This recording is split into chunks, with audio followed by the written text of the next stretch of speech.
As we are continuing to talk about this idea of processing our feelings, our emotions, and difficult situations with God, and using worship and praise and thanks as a vehicle for that, I think it's really important for us to kind of dial back into Psalm 42 with where the psalmist says, "These things I remember as I pour out my soul, how I used to go to the house of God under the protection of the Mighty One with shouts of praise among the festive throng."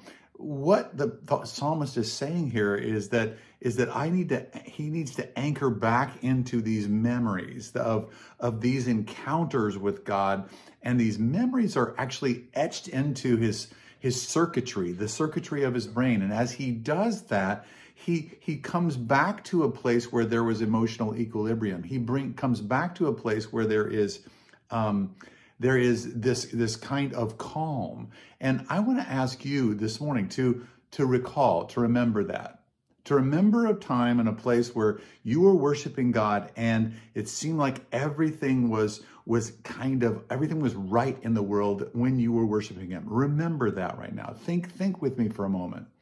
It's one of the exercises that we do in step one, is that we have on one of the nights, we have everybody go around and share a story of a very meaningful worship time. And it's so tender and it's so beautiful because people are recalling the times when they were particularly intimate with God, that was particularly meaningful, and they sensed God's presence and they sensed God's pleasure, and they sensed this connection, this attachment to God. And as we remember those things, as we dial them back into our awareness, it brings a calming effect in us.